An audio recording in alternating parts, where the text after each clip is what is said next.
Reverb is a very common effect with lots of different varieties. But in this video, I'm going to show you what I think are the 5 coolest things you can do with it, and also talk about different ways to think about using it. For pro tip number 1, I think reverb is often the secret weapon for a heavier guitar tone. There is a specific, beautiful type of hard rock guitar sound that I think never sounds right without a little bit of reverb. In the example you're about to hear, my entire guitar sound is just going to be from the Strymon Iridium using the punch amplifier. That's what they call a Marshall amp. And my reverb is just going to be the Boss RV6. This is what my guitar sound is with no reverb.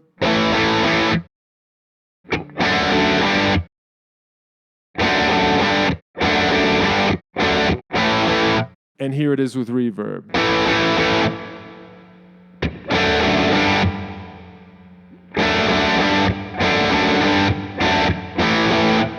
Now that might seem like a subtle difference, but the thing I want to point out is that the reverb is the thing that makes it sound bigger. The reverb is giving it a sense of size and place.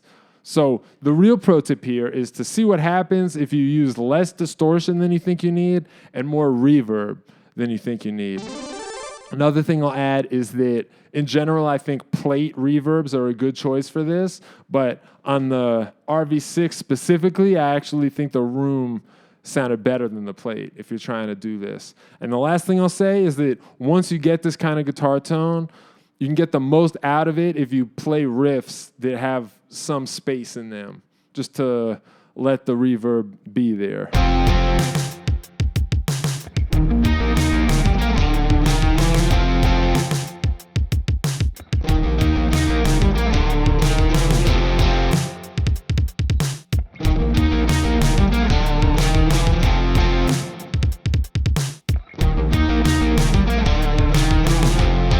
By the way, if you want to buy any of the gear in this video, I have affiliate links you can use that will give me a small commission on anything you purchase. I'll put the links in the video description. In pro tip number 1, reverb had a supporting role. It was taking a big guitar tone and making it bigger. But I'm now done talking about using reverb in a supporting role. Everything else for the rest of this video is going to be about using reverb in the most in-your-face way possible. So for starters, I want to talk about spring reverbs, because spring reverbs have this like drippy, humid quality that calls attention to itself. This part of the fun. But the thing I learned is that like drippy humidity is only part of the picture. While I was working on this video, I spent a lot of time with the spring reverb from EchoFix, which has a real spring in it. And what I realized is the real jackpot is the way you can overdrive the spring in here. There's a knob for spring drive. You can like get some breakup out of this pedal, and that sounds like $1 million. Money. There's a certain built-in nostalgia, I think, to spring reverb sounds, because it's an old effect and we've heard it a lot, and whether you realize it or not, it's like strongly associated with early recordings. So that's why I think there's like a nostalgia to it. But the overdrive adds this like trashy, beautiful lo-fi quality. There's like an analog lo-fi quality to the spring drive here that I think sounds like a memory.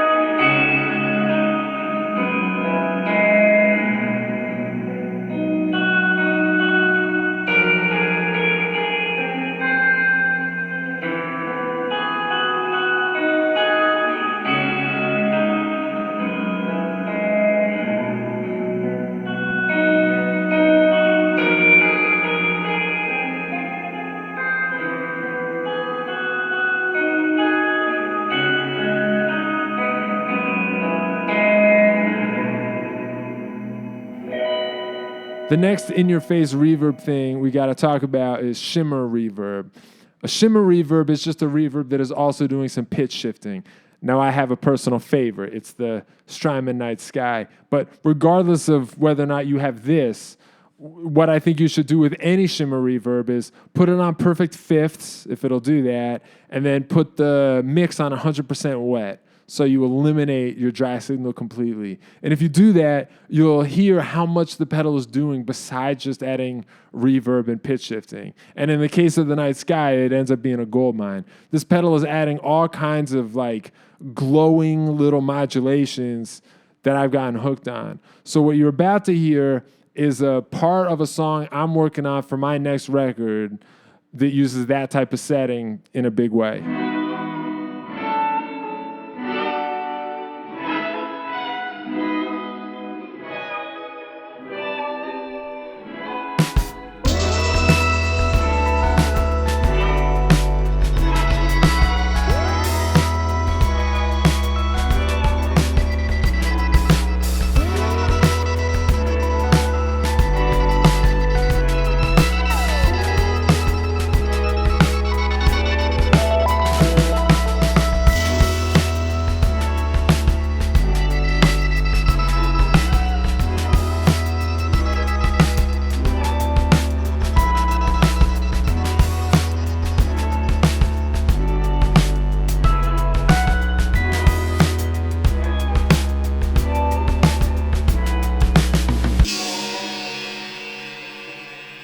For pro tip number 4, sometimes the best thing you can do with the reverb is get out of the way. By which I mean, try to play the shortest, most abrupt little notes you can with the most amount of space between them, and you can let the reverb really be the star.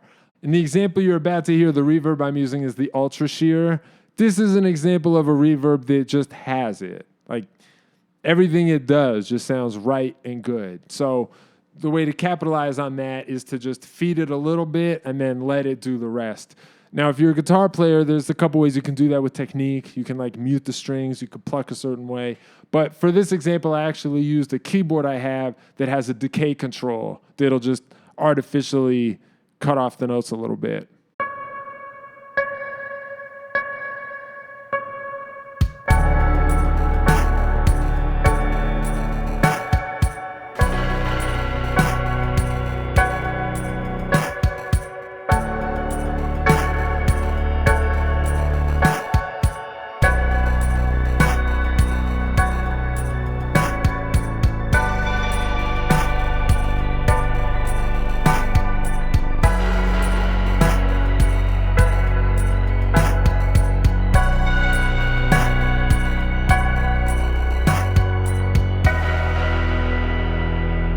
My last piece of advice is if you take a little bit of noise and run it into a reverb, that's really good.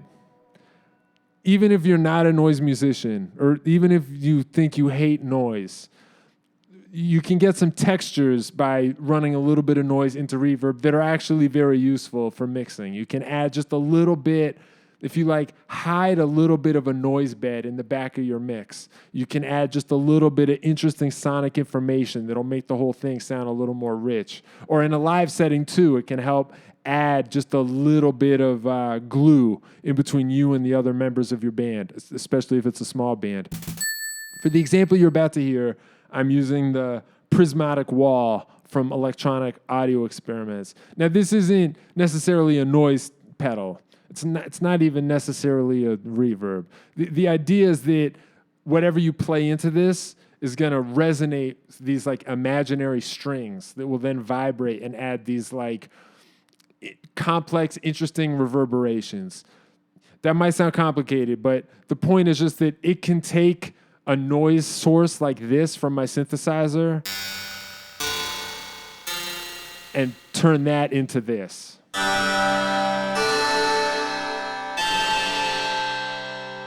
The pro move here, regardless of whatever kind of music you make, is to take a sound like that and let it add just a little bit of mystery to whatever you're working on.